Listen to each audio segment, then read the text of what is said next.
Hi friends, இன்றைக்கி நம்ம வீட்டில் வந்து முட்டை கிரேவி வைக்கிறோம் பாருங்கள் ஃப்ரெண்ட்ஸ், எப்படி வைக்கலான்னு. அது என்ன பொருள் வேணும்னு பாருங்கள்.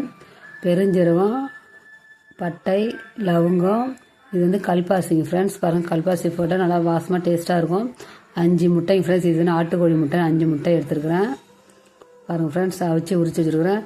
தக்காளி வந்து விழுதுவாக அரைச்சி வச்சுருக்கோம் ஃப்ரெண்ட்ஸ். பாருங்கள், தனி மிளகாய் தூள், மஞ்சத்தூள், இது வந்து சாம்பார் பொடி, இது வந்து கரம் மசாலா, இது வந்து கொத்தமல்லி பொடி, வீட்டில் அரைச்சி சாம்பார் பிடிக்கும் ஃப்ரெண்ட்ஸ். கருவேப்பிலை, இஞ்சி பூண்டு பேஸ்ட்டு, கொத்தமல்லி, வெங்காயம், நீட்டாக அரிஞ்சு வச்சுருக்க வெங்காயம் ஃப்ரெண்ட்ஸ். வாங்க ஃப்ரெண்ட்ஸ், நம்ம வந்து எப்படி முட்டை கிரேவி வைக்கிறேன்னு சொல்லி பார்க்கலாம் வாங்க. ஃபஸ்ட்டு வந்து எண்ணெய் ஊற்றிக்கணும் ஃப்ரெண்ட்ஸ். பாருங்கள், வானில் காஞ்சிருச்சு. நம்ம வந்து எண்ணெய் ஊற்றிக்கிட்டோம். பாருங்கள் ஃப்ரெண்ட்ஸ், நம்ம வந்து முட்டை கிரேவி எப்படி வைக்கலாம்னு ஃபஸ்ட்டு வந்து அந்த பட்டை வகையெல்லாம் போட்டு நல்லா வறுத்துக்கணும் ஃப்ரெண்ட்ஸ். பாருங்கள், பட்டை வகையை போட்டு நல்லா பொரிஞ்ச பிற்பாடு பாருங்கள் ஃப்ரெண்ட்ஸ், எப்படி நல்லா பொரியுதுன்னு அந்த மாதிரி வந்து நல்லா பொரிஞ்சுக்கணும் ஃப்ரெண்ட்ஸ். பாருங்கள் ஃப்ரெண்ட்ஸ், எப்படி பொரிஞ்சிட்ருக்குன்னு. அது தீய விடக்கூடாது ஃப்ரெண்ட்ஸ். அழகாக பொரிஞ்ச பிற்பாடு நம்ம நீட்டாக கட் பண்ணி வச்சா வெங்காயம் வந்து போட்டுக்கணும் ஃப்ரெண்ட்ஸ். பாருங்கள், நான் நீட்டாக கட் பண்ணி வச்சுருக்கோம். நாங்கள் வந்து 5 முட்டை போட்டு தாங்க ஃப்ரெண்ட்ஸ் கிரேவி வைக்க போகிறோம். பாருங்கள், அந்த வெங்காயம் வந்து நல்லா பொன்னிறமாக வந்து வணக்கணுங்க ஃப்ரெண்ட்ஸ். பாருங்கள், நாங்கள் எந்த அளவுக்கு வணங்குறோன்னு சொல்லி பாருங்கள். ஆயில் கொஞ்சம் சேர்த்தே தான் ஃப்ரெண்ட்ஸ் ஊற்றிக்கணும். அப்போ தான் ஃப்ரெண்ட்ஸ் கிரேவி டேஸ்ட்டாக இருக்கும். நல்லா வெங்காயம் நல்லா வணக்கிங்க ஃப்ரெண்ட்ஸ். பாருங்கள், நாங்கள் வந்து அனலில் வந்து மீடியம் ஃப்ளேவில் தான் வச்சுருக்குறோம். ரொம்ப ஓவராக செய்து வந்து சில்வர் வானன்றதுனால அப்படியே கொஞ்சம் தீஞ்ச மாதிரி ஆகிடும். அதனால் சொல்லிட்டு நான் வந்து அனல் வந்து கம்மியாக மீடியமாக தான் ஃப்ரெண்ட்ஸ் வச்சுருக்குறோம். பாருங்கள், வெங்காயம் வந்து நல்லா வணவிட்டுருக்கு.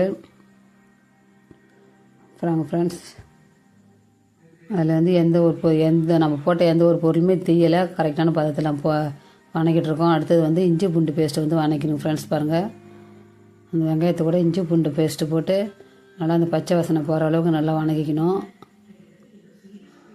பாருங்கள் ஃப்ரெண்ட்ஸ், எவ்வளோ அழகாக நாங்கள் வணக்கிட்டுருக்கோம். பாருங்கள், அடி பிடிக்கல. ஏன்னா இஞ்சி பூண்டு பேஸ்ட்டு போட்டால் அடி பிடிக்கும். நாங்கள் வந்து அடி பிடிக்காத அளவுக்கு நல்லா வணக்கிட்டே இருக்கணும். பாருங்கள் ஃப்ரெண்ட்ஸ், எவ்வளோ அழகாக வணக்கிட்டுருக்குறோன்னு. நல்லா கொஞ்சம் அந்த அனல் மட்டும் கொஞ்சம் மீடியமான அனல் வந்து வச்சு நல்லா வணக்கிங்க ஃப்ரெண்ட்ஸ். பாருங்கள், அது வணக்கினா பார்த்து நாங்கள் வந்து கருவேப்பிலை வந்து சேர்த்துக்கிறோங்க ஃப்ரெண்ட்ஸ். பாருங்கள், கருவேப்பிலையும் போட்டுக்கணும். அழகாக கருவேப்பிலை போட்டுக்கிட்டு அழகாக வணக்கிட்டுருக்கோம். பாருங்கள் ஃப்ரெண்ட்ஸ், நாங்கள் எப்படி செய்கிறோமோ அந்த மாதிரி வந்து நீங்களும் செய்யுங்க. கண்டிப்பாக இந்த முட்டை கிரேவி சூப்பராக இருக்கும் ஃப்ரெண்ட்ஸ். இது வந்து சப்பாத்திக்கு சாப்பிட்லாம், சாதத்துக்கு சாப்பிட்லாம், இட்லி தோசைக்கு சாப்பிட்லாம். செம்மையாக சூப்பராக இருக்கும் ஃப்ரெண்ட்ஸ். பாருங்கள், நான் எப்படி செய்கிறேன்னு. இது வந்து அந்த இஞ்சி பூண்டுலாம் நல்லா வதங்கின பிற்பாடு நம்ம தக்காளி அரைச்சி வச்சுருக்கோம் இல்லையா, விழுதா, அந்த தக்காளி விழுதை வந்து சேர்த்துக்கணும் ஃப்ரெண்ட்ஸ். பாருங்கள், நான் வந்து தக்காளி வந்து அப்படி பச்சையாக கழுவிட்டு நல்லா பச்சை தக்காளியை மிக்சியில் வச்சு நல்லா நெய்ஸாக அரைச்சிடுங்க ஃப்ரெண்ட்ஸ். அது வந்து அந்த இஞ்சி பூண்டுலாம் வணங்கின பிற்பாடு, வெங்காயம் வணங்கின பிற்பாடு அந்த தக்காளி அந்த அரைச்சி வச்ச விழுது வந்து நான் சேர்த்துக்கோங்க ஃப்ரெண்ட்ஸ். பாருங்கள் ஃப்ரெண்ட்ஸ், அழகாக நம்ம வந்து அந்த விழுது வந்து அடி பிடிக்காத அளவுக்கு நல்லா கொஞ்சம் அப்படியே கம்மியான அனலில் வச்சு நல்லா வணக்கிங்க ஃப்ரெண்ட்ஸ். பாருங்கள், இல்லைன்னா அடி பிடிக்கும். அது வந்து நம்ம கிட்ட நின்று கிண்டி விட்டுகிட்டே இருந்துக்கணும். பாருங்கள், அது எப்படி அழகாக கொதிக்குதுன்னு பாருங்கள் ஃப்ரெண்ட்ஸ். பாருங்கள், அழகாக இது மாதிரி கொதித்து வருது. இது வந்து லைட்டாக அப்படியே கிண்டி விட்டுகிட்டே இருக்கணும் ஃப்ரெண்ட்ஸ், இல்லைனா வந்து அது வந்து அடி பிடிச்சிக்கும். பாருங்கள், இவ்வளோ அழகாக கொதிக்குது பாருங்கள் ஃப்ரெண்ட்ஸ். சூப்பராக உண்மையிலுமே செம்ம டேஸ்ட்டாக இருக்கும் ஃப்ரெண்ட்ஸ். நாங்கள் வந்து முட்டை கிரேவிலாம் இப்படி தான் ஃப்ரெண்ட்ஸ் வைப்போம். பாருங்கள், நாங்கள் ஒரு டைம் நீங்கள் ட்ரை பண்ணி பாருங்கள் நாங்கள் எப்படி வைக்கிறேன்னு சொல்லிட்டு. உண்மையிலும் நல்லா செம்மையாக இருக்கும். பாருங்கள் ஃப்ரெண்ட்ஸ், நாங்கள் வந்து எப்படி செய்கிறேன்னு சொல்லிட்டு அழகாக கொதிக்குது. பாருங்கள், நீங்களும் இந்த மாதிரி ட்ரை பண்ணி பாருங்கள் ஃப்ரெண்ட்ஸ். உண்மையாலுமே செம்மையாக இருக்கும். பாருங்கள், எப்படி வந்து கொதிச்சிட்ருக்குன்னு பாருங்கள் ஃப்ரெண்ட்ஸ். நாங்கள் வந்து இப்படி தாங்க ஃப்ரெண்ட்ஸ் நாங்கள் எப்போயுமே செய்வோம். பாருங்கள் ஃப்ரெண்ட்ஸ், எப்படி கொதிச்சிட்ருக்குன்னு.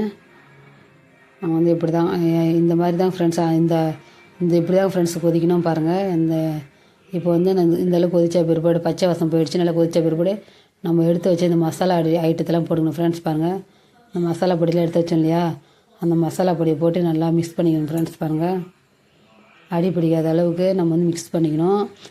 பாருங்கள் ஃப்ரெண்ட்ஸ், அந்த மசாலா பொடி நல்லா பச்சை வாசனை போய் நல்லா வெந்து இந்த எண்ணெய் நம்ம ஊற்றுருக்க எண்ணெய் வந்து நல்லா கொஞ்சம் தனியாக பிரிஞ்சு வரணுங்க ஃப்ரெண்ட்ஸ். பாருங்கள், எந்த மாதிரி பிரிஞ்சு வரணும்னு சொல்லிட்டு நான் உங்களுக்கு சொல்கிறேன். பாருங்கள், நம்ம வந்து கொஞ்சம் கிண்டி விட்டுட்டே இருக்கணும். ஏன்னா அது வந்து கொஞ்சம் கெட்டியாக இருக்கிறதுனால அடி பிடிச்சிக்கும்.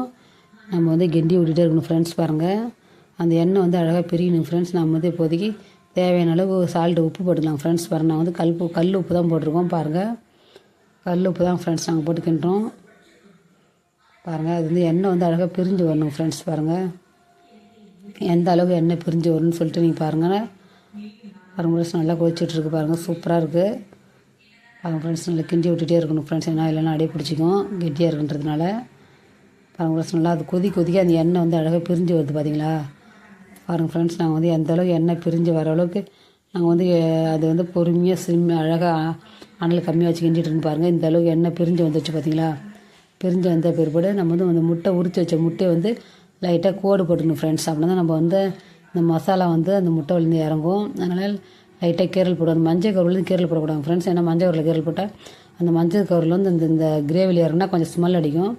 அதனால் ஒரு சைடு அது வெள்ளையாக இருக்கும் பார்த்தீங்களா. அந்த வெள்ளை கவர் இருக்கிறதுல மட்டும் 2 கீரல் போட்டால் நமக்கு அந்த காரம் உப்பு எல்லாமே அதில் வந்து கொஞ்சம் அந்த முட்டையில் வந்து கொஞ்சம் சேர்ந்துடும்.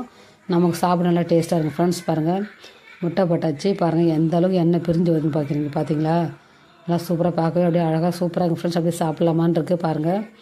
நல்லா அழகாக இந்த அளவுக்கு தான் ஃப்ரெண்ட்ஸ் நல்லா எண்ணெய் பிரிஞ்சு வரணும் பாருங்கள் ஃப்ரெண்ட்ஸ். நம்ம முட்டை கிரேவி நல்லா அழகாக அதில் போட்டு வேக வச்சுட்ருக்கோம். நல்லா அந்த காரம் உப்பு மசாலா ஐட்டம் எல்லாமே அந்த முட்டையில் வந்து அழகாக ஏறிக்கும் பாருங்கள் ஃப்ரெண்ட்ஸ். நம்ம வந்து இந்த அளவுக்கு இந்த பதம் வந்த பிற்பாடு நம்ம மிக்சியில் அரைச்ச இல்லையா, அந்த மிக்சியில் லைட்டாக தண்ணி ஊற்றி கழுவி நமக்கு எந்த அளவுக்கு அந்த குருமா வேணுமோ அந்தளவுக்கு தண்ணி விட்டு நம்ம முட்டையில் அந்த கிரேவி வந்து சேர்த்துக்கணும் ஃப்ரெண்ட்ஸ். பாருங்கள் எங்களுக்கு வந்து இந்த அளவுக்கு போதும். ஏன்னா நாங்கள் வந்து இப்போ வந்து நைட்டு செய்கிறன்றதுனால எங்களுக்கு வந்து கம்மியாக போதுங்க ஃப்ரெண்ட்ஸ். நாங்கள் வந்து ஒரு 4 பேர் தான் இருக்கிறோம். அதனால் எங்களுக்கு வந்து டிஃபனுக்கு வந்து இது போதுங்க ஃப்ரெண்ட்ஸ். பாருங்கள் டிஃபனு சாதம் எல்லாத்துக்குமே எல்லாமே இதுக்கு சாப்பிட்லாங்க ஃப்ரெண்ட்ஸ். பாருங்கள் முட்டை வந்து போட்டாச்சுன்னா நமக்கு எந்த அளவுக்கு நமக்கு தண்ணி வேணுமோ அந்தளவுக்கு நம்ம தண்ணி ஊற்றி குருமா வேணுங்கிற அளவுக்கு நம்ம குருமாவும் கூட்டியாச்சு. நல்லா கொதிக்குது பாருங்கள். நம்ம எந்த அளவுக்கு அந்த எண்ணெய் பிரிகிற அளவுக்கு நம்ம அந்த வணக்கணுமோ அந்த எண்ணெய் ஃபுல்லாக சைடில் வந்து அழகாக நிற்கிது பாருங்கள் ஃப்ரெண்ட்ஸ். நம்ம வந்து அந்த எண்ணெய் பிரிஞ்சு வர அளவுக்கு நம்ம வணக்கினா தான் ஃப்ரெண்ட்ஸ் நமக்கு இந்த மாதிரி எண்ணெய் வந்து தனியாக வந்து சைடில் நிற்கும். இல்லை அப்படின்னா நமக்கு எந்த எண்ணெய் வந்து இருக்கிற இடமே தெரியாது ஃப்ரெண்ட்ஸ். அப்படியே இந்த குழம்பு கூடயே இருக்கும். இந்த அளவுக்கு நம்ம எண்ணெய் பிரிகிற அளவுக்கு நம்ம வந்து வணக்கிட்டு இருந்தால் தான் எண்ணெய் வந்து அழகாக பிரிஞ்சு சைடில் நிற்கிது பார்த்தீங்களா. பாருங்கள் ஃப்ரெண்ட்ஸ் எப்படி இருக்குன்னு. இப்போ நமக்கு வந்து குருமா வந்து ரெடி ஆகிடுச்சிங்க ஃப்ரெண்ட்ஸ். எங்களுக்கு வந்து நாங்கள் 4 பேருக்கு இந்த அளவுக்கு எங்களுக்கு வந்து குருமா தான் கரெக்டாக இருக்கும் பாருங்கள் ஃப்ரெண்ட்ஸ். இப்போ வந்து கடைசியாக கொத்தமல்லி புதினா வந்து நாங்கள் சேர்த்துக்கிட்டோம் பாருங்கள் ஃப்ரெண்ட்ஸ். சூப்பராக இருக்குது. நாங்கள் இது வந்து சேர்த்துக்கிட்டோங்க ஃப்ரெண்ட்ஸ். எங்களுக்கு வந்து குருமா வந்து ரெடி ஆகிடுச்சு. எங்கள் வீட்டில் வந்து நாங்கள் முட்டை குருமா வந்து இப்படி தாங்க ஃப்ரெண்ட்ஸ் வச்சோம். நீங்கள் எப்படி அப்படின்னு கண்டிப்பாக கமெண்ட் பாக்ஸில் கமெண்ட் பண்ணுங்கள். இந்த குருமா வந்து பரோட்டா, இந்த சப்பாத்தி, இட்லி, தோசை, சாதத்துக்கு எல்லாம் சூப்பராக இருக்கும் ஃப்ரெண்ட்ஸ். எங்கள் வீட்டில் தான் இப்படி தான் ஃப்ரெண்ட்ஸ் முட்டை கிரேவி வைப்போம். இந்த குருமா பிடிச்சா நீங்கள் லைக் பண்ணுங்கள், ஷேர் பண்ணுங்கள், கமெண்ட் பண்ணுங்கள், மறக்காம சப்ஸ்கிரைப் பண்ணுங்கள். Bye friends. இந்த மாதிரி ரெசிபி நிறையா இருக்குது பாருங்கள். பாய்.